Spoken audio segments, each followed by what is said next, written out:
grabbed James in between the show prep to have a quick chat about a couple of massively popular, massively anticipated new products onto the market.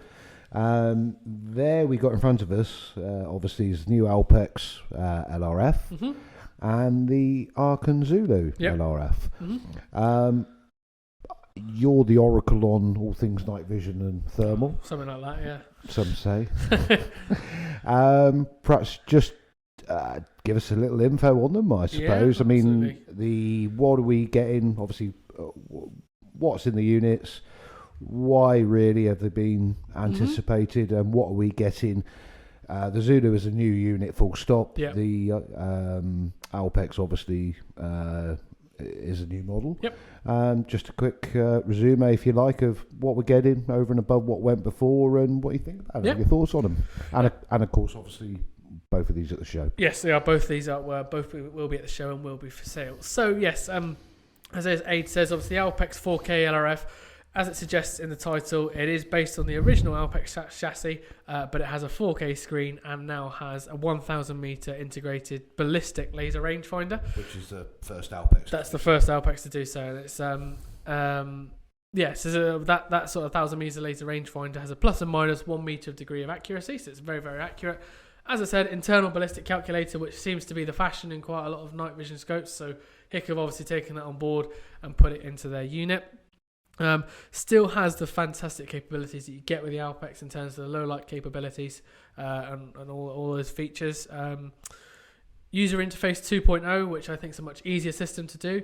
You can actually, zeroing the scope itself, you can actually do that through your mobile phone, which I'll be doing a video on soon, which is an interesting new feature. And also, just flipping, not cutting you short on the Alpex, again, that's much the same, I think, isn't it? Which a lot of people find easier.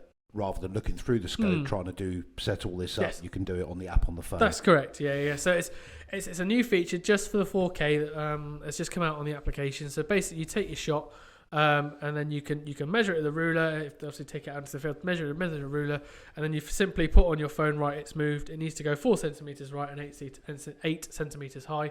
Put that in, save it, and it does it for you, rather than having to fiddle around with the dial on top. Still an internal battery system, but now the removable battery as a backup is an 18650, which now goes horizontally across the unit rather than vertically like the CR123 did. All the menu system is now on the top rather than on the side, making it more ambidextrous with right left-hand shooters. And more intuitive, exactly, I suppose. Yeah, that's it, yeah. And the button system on the back is more proud, so you can't press the wrong buttons at night, which was a bit of feedback that HIK were getting.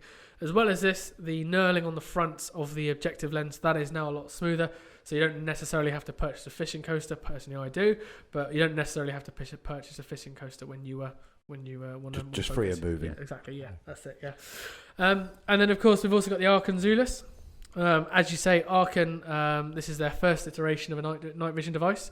It's a 5 to 20 times magnification and comes with a Picatinny mount. Initially, it came with a 35 MOA mount because there are a lot of airgun users using it. Yeah. However, in hindsight now, it's obviously they've worked out, right, okay, a standard 0 MOA mount, that does just exactly what you need to. So now they come with 0 MOA, with 35 as an option, and 20 MOA, which was just released the other day. Just going to say, there's quite a few options on Picatinny and Dovetail, and a dual mount, I think, coming out. Yes, that's right. There will be, and then on top of the Zulus line that's already there, there's going to be the release of the 3 to 12 variation. Smaller version. At the British Shooting Show, so quite literally smaller mag, smaller chassis. So that will be coming out at the British Shooting Show. But yes, of course, that is a laser range finding ballistic unit as well. High quality image, high quality laser illuminator. And what I think it's done what the PARD MV008 SP LRF, the SP LRF should have done, is come in at a much more affordable price point. It's coming in at £600 for that chassis and that equipment, rather than nearly 850, 900 quid. Yeah. That's really sort of like that balance of equilibrium. Well, you're now getting LRF functionality at non-LRF prices a year ago, exactly. Pretty much. Yeah, exactly. It looks, I must admit, with night vision in terms of its size and what it looks like, that's important to some people. There's a massive differential in size of what they look like. Yep.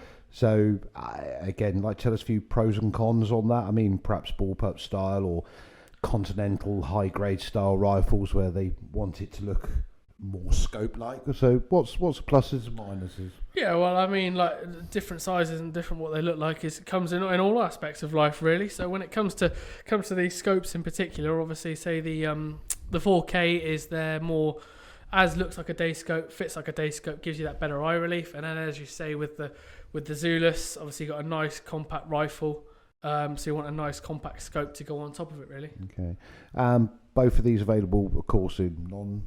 LRF. That's correct. Yeah. Non-LRF. Both, of course, again will be available at the show. Of course, there is a reflective price difference. You look about £50 price difference in the two. With regards to going back to the Alpex again, no IR supplied with the LRF section. That's correct. So that's where obviously you see the Zulus may sort of slightly have the advantage. It has a built-in illuminator. The Alpex 4K LRF and non-LRF, that neither of them come with an illuminator. However, obviously you can buy the accessory mounts separately. You can buy various third party ones, etc. It's probably a good thing, I would say, because you look at the majority of fox shooters and they've got their own IR. They've got their own stuff already. So the one they get with it just stays in the box. And otherwise, you're going to pay for an IR. Yeah. You know, they're either going to give you an IR at that money, which isn't really fit for purpose, or you spend £200-300 on a high performing one. Yeah.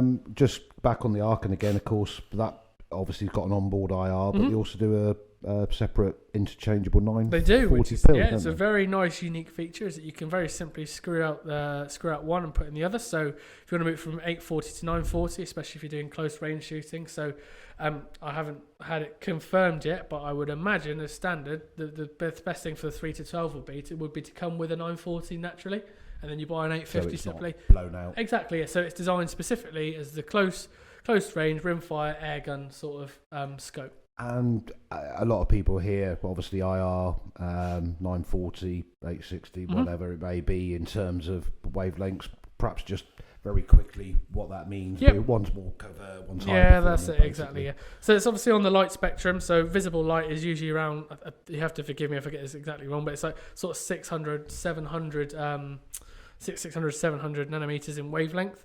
IR, so 840 gives out, obviously it's a non-visible light, but it gives off a red glow, whereas 940 is higher up the spectrum. So again, you could pick up a nighttime image, but doesn't give out a red glow, so you don't get the distance with it. So obviously that is more beneficial for close range rather. If you're fox shooting, you want to use the 800. If you're not, then you use a 900. No different to a white light. If you want the range, you've got to have the power. It's literally just having two different brightnesses. Brilliant, and both of those will be at the show. Yep. We definitely got stock of those, and if you want to pop on down, come and see us. Yep. Grab them while they're available. Absolutely, first come, first serve, unfortunately. And this is the latest technology on the market, Absolutely. So I'm sure it won't last long. No, yeah. That's great. Look forward to seeing all you at the show. That's me and James, and we'll see you soon. Cheerio.